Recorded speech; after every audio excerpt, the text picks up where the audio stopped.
वालेकुम दोस्तों, जीए सिंध। उम्मीद त सब दोस्त खुश हूंदा। नंढड़ो अर्ज़ा चैनल खे मुंहिंजे खे सब्सक्राइब कंदा, फॉलो कंदा, पोइ अॻिते वधंदा त महिरबानी तव्हां दोस्तनि जी। मां कोशिशि कयां थो त सिंध जे मजमूई सूरत हाल ते तव्हांखे अपडेट बि कयां, उते पाण जो तज़ियो बि ॾियां ऐं सिंध जे मुख़्तलिफ़ शहरनि में, मुख़्तलिफ़ सिंध जे हिसनि में जेकी मामला थियनि था उन्हनि ते ब्रीफ बि कयां ऐं पंहिंजा ख़्याल बि पेश कयां। जिथे बि बदअमनी जो मामिलो आहे, सियासी हलचल जो मामिलो आहे या पंहिंजो समाजी लेवल जो को मामिलो आहे, उन ते तव्हांखे अपडेट कयां कोशिशि कंदुसि मां। हीअ वीडियो आमिर नवाज़ सिंधी खे ख़िराज तहसीन ॾियण लाइ ठाहे रहियो आहियां ऐं आमिर नवाज़ सिंधी जेको निभायो, जेका हुन ख़िदमत कई सिंध जी, उहो तारीख़ जे वर्कनि में त सुनहरी हरूफ़नि सां लिखिजी वई।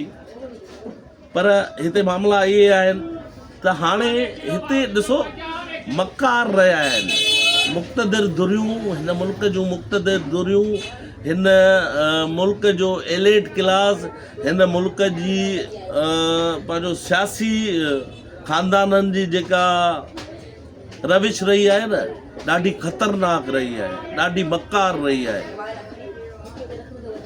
जिथे उन्हनि पंहिंजे माण्हुनि खे नाहे बख़्शियो, उते असांजो आमिर नवाज़ सिंधी बि उन्हनि जो ज़रूरु टारगेट रहंदो। बशीर ख़ान कुरैशीअ खे शहीद कयो वियो, उहो बि असां ॾिठोसीं।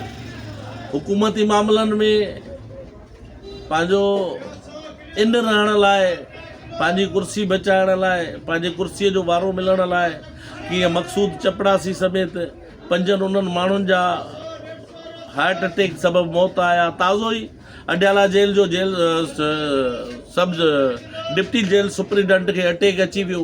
इन्हनि मामलनि खे तव्हां सभु सम्झो था, असां इन्हनि मामलनि ते ॻाल्हायूं कोन था। मक़सदु जेको आहे आमिर नवाज़ सिंधी जो, त आमिर नवाज़ सिंधी जेको पंहिंजो मुस्तक़िल मिज़ाजी मुनज़िम अंदाज़ सां कराची खां हलियो, प्रेस कॉन्फ्रेंस करे कराची खां हलियो, बबरलूए वटि अची वेठो। उन जा इत्तेहादी, उन जा दोस्त सिंध बार काउंसल पंहिंजो ऐं लारकाणो बार काउंसल जो अतर सोलंकी जो नालो वठण बि न वठण बि बेवाजिबी सॾबी। पंहिंजो केबी लिगारी हुयो ऐं पंहिंजो ॿिया दोस्त हुया, जिन सुठे नमूने सां प्रोटोकॉल बेकअप ॾिनो पंहिंजो आमिर नवाज़ सिंधी खे, त उहो मुनज़िम तरीक़े सां बीह ऐं हालतुनि जो मुक़ाबिलो करे सघे। दोस्तो, मां तव्हांखे ॿुधायां त आमिर नवाज़ सिंधी को सियासतदान न आहे, को सरकारी मुलाज़िम या को MPA MNA या को सेक्रेटरी न आहे। हू हिकु प्रोफेशनल वकील आहे, माना कारोबारी माण्हू आहे। ईअं सम्झो कारोबारी माण्हू आहे, पंहिंजे वकालत खे हू पंहिंजे बचड़नि जी रोज़ीअ तौरु इस्तेमालु करे थो।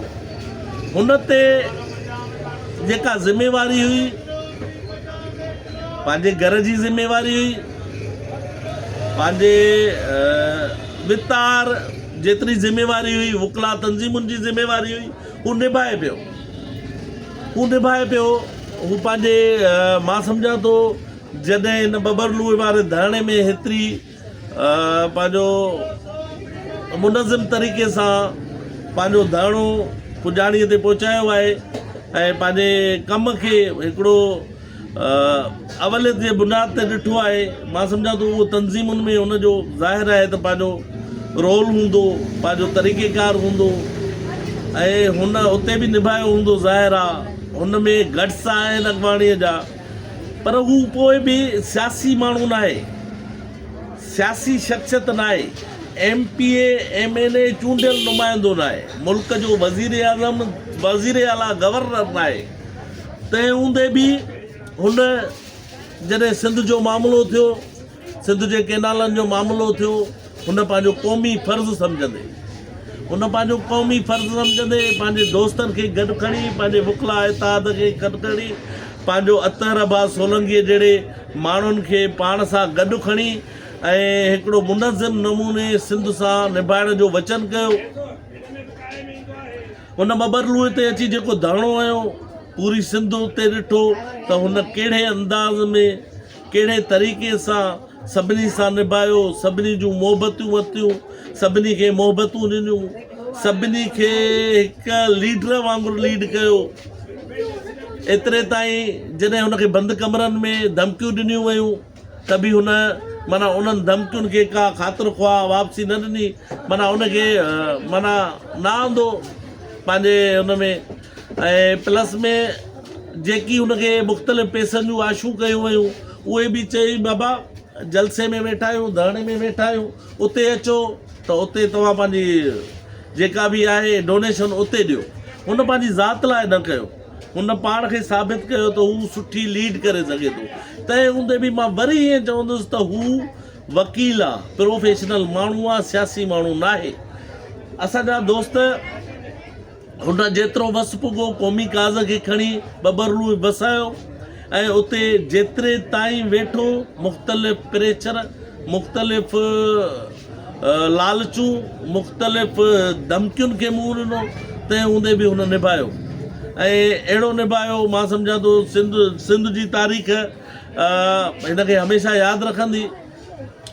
आमर नवाज़ सिंधीअ खे हुन पंहिंजी ज़िमेवारी पूरी कई आहे। जेके दोस्त चवनि था त बाबा बबरलू धरणो ख़तमु थी वियो, मक़सद हासिल न थिया, बबरलू धरणो ख़तमु थी वियो, केनालनि वारो नोटिफिकेशन त सही न निकितो, हे कीअं तंग थिया हुया ऐं माना जान छॾायूं, हीअं कयूं, उन्हनि दोस्तनि खे मां ॿुधाईंदो हलां। उन्हनि नंढड़नि सियासी कारकुननि खे, जवान जेके सियासी कारकुन आहिनि, नौजवान आहिनि जेके जज़्बाती आहिनि, पर इन शइ खे नथा सम्झनि त बबरलू धरणो असांखे छा ॾेई वियो। बबरलू धरणो असांखे क़ौमी शऊर ॾेई वियो। बबरलू धरणो असांखे मुतहिद थियणु ॾेई वियो। बबरलू धरणो असांखे ॿुधाए वियो त असां सिंध जे मामले ते हिकु नज़रे जा ई पेरोकार आहियूं, त सिंध ऐं सिंधी क़ौम सभिनी खां अवल आहे, ॿियो सभु पोइ आहे। असांखे बबरलू धरणो अहिड़ो हथियार ॾेई वियो, अहिड़ी ताक़त ॾेई वियो जंहिंजी असांखे ख़बर न हुई त असां सिंधी क़ौम वटि ताक़त आहे। असां सदाईं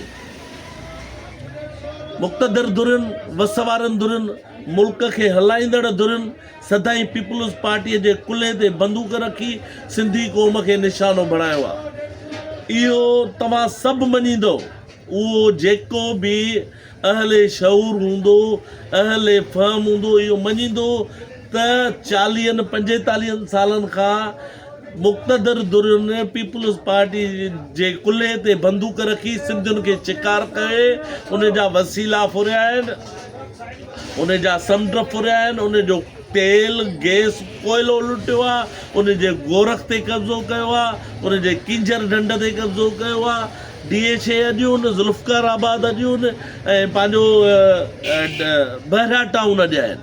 इहे सभु पीपुल्स पार्टी जे कुल्हे ते चढ़ी हिन धरणे जेको शऊर ॾिनो आहे न, मां चवां थो त तव्हां सोचे ई नथा सघो। हिन धरणे उहो शऊर ॾिनो आहे त पीपुल्स पार्टी सिंध जी हॾॾोखी न आहे। पीपुल्स पार्टी मुक़्तदिर धुरियुनि जो कुल्हो आहे ऐं मुक़्तदिर धुरियुनि उन कुल्हे ते सदाई बंदूक रखी सिंधी क़ौम खे इस्तेमालु कयो आहे, सिंधी क़ौम जो इस्तेहसाल कयो आहे, सिंधी क़ौम खे पंहिंजो लुटियो फुरियो ऐं तबाह कयो आहे। हिन धरणे उहो शऊर ॾिनो आहे जंहिं शऊर जी असां गुज़िरियल केतिरनि सालनि खां तमन्ना बि हुई, ख़्वाहिश बि हुई, पंजरंदा बि हुयासीं, ख़्वाहिश बि कंदा हुयासीं। अकेलाइनि में असां जहिड़ा माण्हू रोअंदा बि हुया त असां सिंध लाइ छा करे वेंदासीं। हिन धरणे असांखे उहो शऊर ॾिनो आहे, हिन धरणे असांखे सबक़ु ॾिनो आहे, हिन धरणे असांखे रस्तो ॾिनो आहे। हीअ धरणे जी इख़्तिताम ज़रूरु आहे पर तहरीक जो इख़्तिताम न आहे। ही तहरीक जी शुरूआत आहे। सिंध जे वसीलनि जे मालिकीअ जी तहरीक जी शुरूआत आहे। ही इख़्तिताम न आहे। ही इख़्तिताम जेको सम्झे थो उहो गुंड में वञी रोए। उनखे ज़रूरत न आहे क़ौमी मामलनि में पंहिंजो ज़हन हलाए। उनखे ज़रूरत न आहे त क़ौमी मामलनि में पंहिंजी राय ॾे। उहो वञी पंहिंजो ज़ाती कारोबारनि खे टाइम ॾे। उहो सिंध जे मामले ते न ॻाल्हाए त बहितर आहे। हीउ जेको धरणो लॻो आहे इन असांखे शऊर ॾिनो आहे त जंहिं कुल्ले ते बंदूक रखी सिंध जो इस्तेहसाल कयो वेंदो आहे उन कुल्ले खे सिंधी क़ौम भञी भोरा करे छॾियो आहे। उहा दीवार हटाए छॾी आहे। उहा भित भञी छॾी आहे। उहो जबल ॾारे छॾियो आहे जेको सिंधी क़ौम खे ग़ुलाम बणाए उन जो इस्तेहसाल करे उन जे वसीलनि ते कब्ज़ो कयूं वेठा हुया। उहे मुंहां मुंहुं आहिनि। हाणे सिंधी क़ौम हिकु तरफ़ आहे, ॿिए तरफ़ उहे आहिनि। पीपल्स पार्टी जो को विच में नालो निशान कोन्हे। उहा ईअं आहे जीअं हिकिड़ी सन्हे कपिड़े मिसल उनजी का हैसियत न रही आहे। उहा हिन महिल सिंध जेका आहे नए रस्ते ते हलणु शुरू कयो आहे। हलणु ॾियो ऐं उनखे पलजणु ॾियो, उनखे अॻिते वधणु ॾियो। इंशाल्लाह हाणे सिंधी पंहिंजा हक़ बि वठंदा, पंहिंजा हिसा बि वठंदा, पंहिंजूं मिल्कियतूं बि मोटाईंदा, पंहिंजे वसीलनि ते जी मालिकी बि कंदा ऐं पंहिंजो ज़िमेवारियूं बि महसूसु कंदा। मां हिकिड़ी ॻाल्हि आख़िरी चवां, हिकिड़ो आख़िर में इहो चवंदुसि त आमिर नवाज़ सिंधी जेको निभायो उन जी संगत जेको निभायो, अतर अब्बास सोलंकी साहब ऐं लिगारी साहब जेको निभायो, उन्हनि खे सिंध सलाम करे थी। उन्हनि जो सिंध पंहिंजी ज़िमेवारी खे पूरो, हाणे हू प्रोफेशनल माण्हू आहिनि, भले पंहिंजो कमुकार कनि। सिंध खे ज़रूरत पई वरी सिंध सॾु कंदी। मां सम्झा थो उहो असां सभिनी खां अवल बीठा हूंदा, एतिरी उमेद आहे मूंखे। हाणे मां सियासी अॻुवाननि खे, सियासी पार्टियूं हलाईंदड़ सिंध जी सियासत कंदड़नि खे अर्ज़ु रखां थो, हाणे तव्हांजी ज़िमेवारी शुरू आहे। जिथे असांजो माण्हू मुख़्तलिफ़ नज़रियनि, मुख़्तलिफ़ तबिक़नि, मुख़्तलिफ़